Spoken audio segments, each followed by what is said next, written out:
Se questo è un pulpito, ci si aspetta da me un sermone, ed è esattamente quello che vi somministrerò adesso. No, sto scherzando. Allora, questa sala ha 170 posti e sono tutti occupati. Questo significa che qui ci sono almeno 170 persone che credono nella possibilità di avere una Sardegna migliore e diversa da quella che abbiamo adesso. E questo è un grande successo. Già questo è un grande successo. Per me, tutte queste persone hanno il diritto e il dovere di governare la Sardegna nel prossimo futuro, perché devono e possono fare meglio di quelli che ci hanno governati in questi anni, che considerano il destino naturale della Sardegna declino. Spopolarsi, produrre meno, diventare più poveri. Non è un destino naturale, non è un destino, non è una condizione ineluttabile ed è una cosa che noi non accetteremo mai. Se siamo qui è proprio perché noi non vogliamo questa roba, vogliamo una Sardegna ricca e felice e non c'è altro da dire su questo punto. Di che cosa stiamo parlando?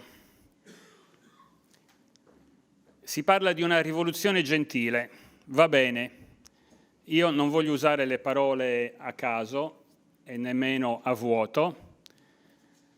La rivoluzione che cos'è? La rivoluzione è l'idea, è il progetto, è il desiderio di cambiare radicalmente le cose. Questo significa che se vogliamo fare la rivoluzione dobbiamo davvero desiderare di modificare radicalmente tutto.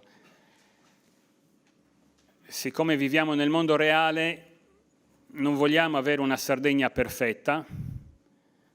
Forse è difficile o impossibile averlo, ma avere una Sardegna costruita in modo nuovo e che lavora e che vive in un modo nuovo, questo senz'altro è una cosa che possiamo avere e sappiamo che di lavoro ce n'è da fare tantissimo. A partire dai manici che poi muovono tutto il resto, e sto parlando quindi del lavoro da fare sull'apparato regionale e sullo statuto. I manici senza riformare i quali, senza lavorare sui quali, anche tutto il resto non funziona. E poi, a partire da questo, lavoro su tutti i comparti e settori della nostra vita quotidiana in questa benedetta isola, che si tratti di sanità o di trasporti, di scuola, di cultura, di produzione, di energia.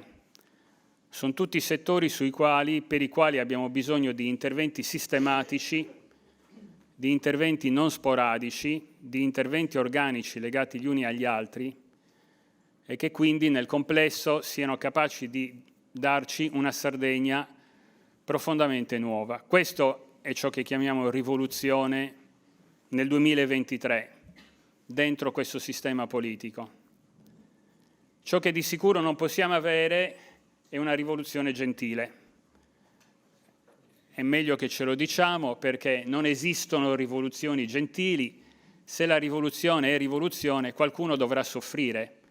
E quelli che vogliamo far soffrire sono esattamente quelli che in tutti questi anni abbiamo visto mangiarsi vivi la Sardegna, i nostri desideri, i nostri bisogni e i nostri interessi.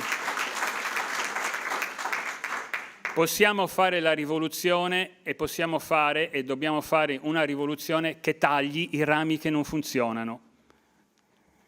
Questa lista, io ho avuto 5 minuti e li sfrutto per dire poche cose, ma secondo me essenziali. Questa lista è formata da 2 sigle indipendentiste, militanti che per decenni, da decenni, provano ad affermare una Sardegna autodeterminata, in cui la gente decida del proprio destino, una cosa alla quale siamo così poco abituati che neanche ci sembra possibile, e invece è quello che dobbiamo fare, ciò a cui abbiamo diritto. Se gli indipendentisti si mettono in questo gioco è perché non hanno dismesso il loro progetto e il loro sogno, ed è un compito dei prossimi mesi cercare di realizzarlo.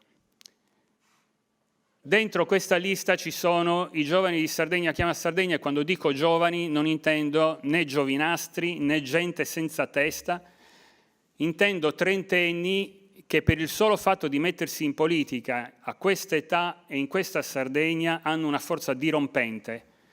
Questa forza bisogna saperla usare e bisogna metterla a frutto. E perché si sono messi insieme? Si sono messi insieme per fare la rivoluzione di cui dicevamo prima, forse non gentile, ma soprattutto perché il loro punto d'unione, ciò che li tiene assieme, è sapere che qui non si andrà avanti se non si cambiano le cose.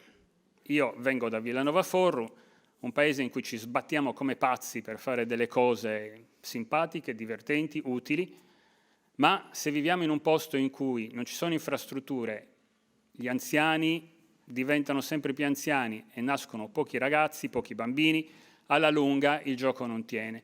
Bisogna invertire questa tendenza. I ragazzi di Sardegna Chiama Sardegna, io li ho chiamati post-indipendentisti perché non sono indipendentisti, ma si comportano come se lo fossero, perché fanno parte di una generazione che non vuole più andarsene, che non vuole uscire dalla Sardegna per andare a lavorare, a trovare un lavoro migliore. Vogliono stare qui, fare famiglia qui, fare bambini qui e trovare un lavoro soddisfacente qui.